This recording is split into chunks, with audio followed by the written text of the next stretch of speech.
I was 9 years old when this happened. For whatever reason, I was home alone one night, so I was playing video games upstairs in my room. I wasn't allowed to answer the door to anyone when I was home alone. Whenever I was left alone, it wasn't for long. My mom would just be out grocery shopping or something like that.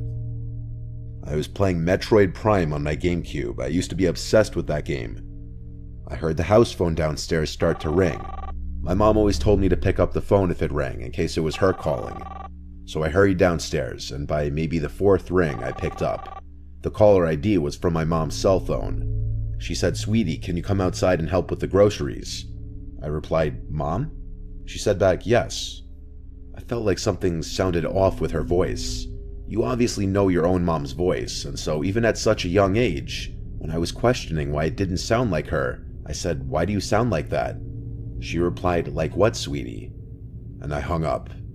My mom would never use the word sweetie like that, especially twice in a matter of seconds. The phone rang again, and my mom's number came up on the caller ID again. I ignored it. For some reason, my heart was racing. I was nervous. I sat in the kitchen, waiting to see if the phone would ring a third time, and it did. It took a couple minutes before the third ringing, but when I checked the caller ID, this time it was a different number. I picked up, and a man's voice on the other end said, "Hey James, I know this is gonna sound weird, but it's your dad. I'm outside." All I could mutter out was a weak, "What?" The man said, "I'm outside. I have a lot to explain." I hung up right then and there. My dad died when I was 3. I have no memories of him.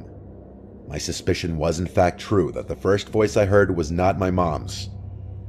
The phone rang again, and then again after that. I ignored it each time. I couldn't even call my mom because someone clearly had her phone. Then things took a turn for the worse when there were knocks at the front door. This went from a "someone has my mom's phone" situation to a "someone is outside the house" situation. My mom would not be knocking on the door. She'd have a key, obviously. I peered around the wall of the kitchen to look at the front door. I heard a man's muffled voice on the other side saying my name. He was saying, "It's your dad." He rang the doorbell, and then I heard him start attempting to open the door. I did something that no 9-year-old should ever have to do, and that was grabbing the phone and calling 911. The 911 operator asked me what I imagined to be some pretty standard questions, most importantly telling me to wait in a bathroom or other room with a lockable door until the police get there. The bathroom is on the first floor of the house. I hid in there with the lights off. Whoever was outside came to the window and tried pulling it open. I heard their entire struggle. Then they must have moved to the next window. I think they tried every window and door in the house. If anything were to have been unlocked, this story would have had a very different outcome. They must have given up at some point before the police arrived. And I say they because clearly there were 2 people involved in this, a man and a woman. They both could have been out there for all I know. The operator told me that the police are at the front door now and it's safe to go meet them there. Only when I opened the door to the police was when I hung up the phone.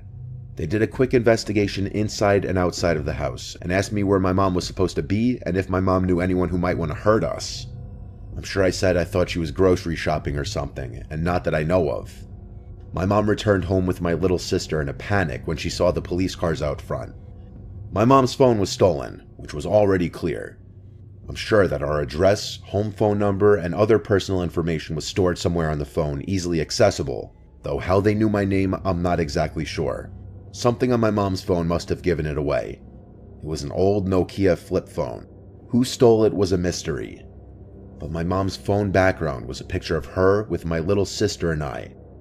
This could have been an indication to some disgusting, creepy couple out there that the owner of this phone was a single mom with 2 young kids, and they tried to use that as a way of tricking me into leaving the house, which is absolutely disgusting and horrific.